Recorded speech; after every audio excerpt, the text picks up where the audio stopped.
বাড়ি থেকে বের হলে মনে হয় না যে পুজো শেষ হয়ে গেছে, মনে হচ্ছে যে পুজো হয়তো বা আরও আছে। আমরা মনে মনে মেনে নিয়েছি যে পুজো শেষ, দশমীও শেষ।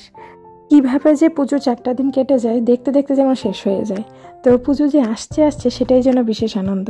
এই যে আমরা বাড়ি ঘর পরিষ্কার করি, তারপরে নতুন জামা কাপড় কিনি, সপ্তমীতে কী পরবো, অষ্টমীতে কী পরবো, এই নানান প্ল্যান করতে থাকি। এটাই যেন খুব আনন্দের। কিন্তু যখন পুজোটা আসে হুট করে যেন চলে যায়।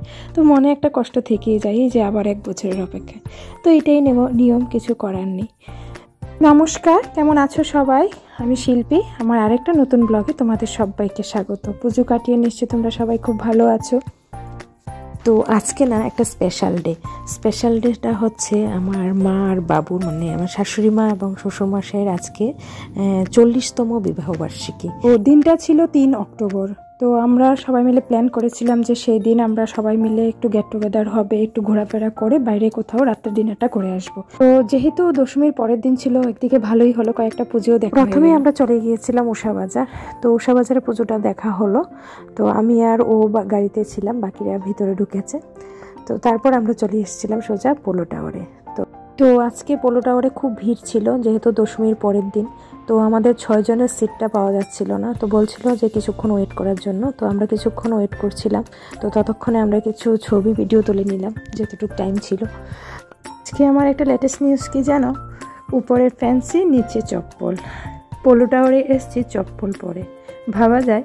তো এই উপরবেলা ফিক্সড করে রেখেছিল যে যাই হোক, কিছু করার নেই আমার। তো আমাদেরকে সিট দেওয়া হলো, কিন্তু প্রথমে আমাদেরকে যে সিটটা দেওয়া হলো তো সেটা একটু অন্ধকার ছিল। তো আমাদের সুইটেবল ছিল না, তাই বললাম যে সিটটা চেঞ্জ করার জন্য। তো কিছুক্ষণ ওয়েট করতে লেগেছে, তারপর আমাদেরকে একটা ভালো সিট দিয়েছে। তারপর আমরা খাওয়া দাওয়া শুরু করলাম। তো আজকে আমরা যা অর্ডার দিলাম, তো প্রথমে আমরা দিয়ে দিয়েছিলাম স্টার্টারে ফ্রেঞ্চ ফ্রাই, ফিশ ফিঙ্গার আর হাক্কা নুডলস। তারপরে মেইন কোর্সে ছিল আমাদের মটন রাগান জুস আর হায়দ্রাবাদি বিরিয়ানি, মিক্স ভেজ আর ভেজ পোলাও।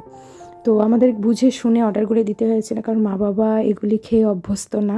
তো ওরা পছন্দ করবে কি করবে না, আমরা একটু ভয় ছিলাম। তো বুঝে শুনে আমরা অর্ডারগুলি দিয়েছিলাম।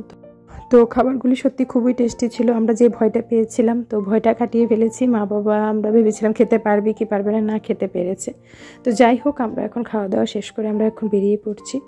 তো যাওয়ার পথে যেভাবে তারা আমাদেরকে এগিয়ে দিয়েছিল সেটা আমরা আশা করিনি। তো যতক্ষণ না আমি গাড়িতে উঠেছিলাম ততক্ষণ ওরা গাড়ির সামনে দাঁড়িয়ে গাড়ির দরজাটা ধরে রেখেছিল। যেই আমি গাড়িতে উঠেছি তখন তারা দরজাটা লাগিয়ে দিল, আমাদেরকে এগিয়ে দিল। তো সেটা একদম আমরা আনএক্সপেক্টেড ছিলাম।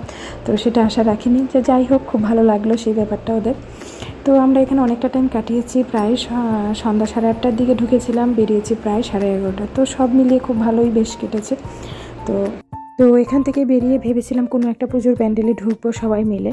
তো সেটা আর হচ্ছিল না, কারণ সব জায়গাতেই খুব ভিড়, নয়তো কোনো জায়গায় হেঁটে যেতে হবে। তো ভাবছিলাম যে যেখানে কোনো একটা ওপেন প্যান্ডেল পাবো সেখানেই ঢুকবো।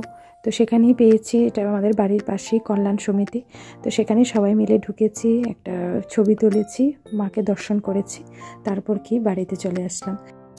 তো আজকে মা বাবার এই 40তম বিবাহবার্ষিকীতে আজকের সন্ধ্যাটা সত্যি খুবই সুন্দর কেটেছে। তো ঈশ্বরের কাছে প্রার্থনা, ওরা যেন সবসময় এভাবেই সুস্থ থাকুক, ভালো থাকুক, এটাই ঈশ্বরের কাছে প্রার্থনা। আর সবসময় আমাদের বটছায়া হয়ে থাকুক, আর আমরা যেন সবাই একে অপরের পাশে থাকতে পারি।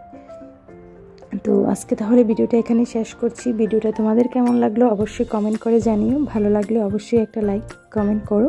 তো দেখা হচ্ছে আবার একটা নতুন ভিডিওতে। ততক্ষণের জন্য টাটা, বাই বাই। সবাই খুব ভালো থাকবে, সুস্থ থাকবে।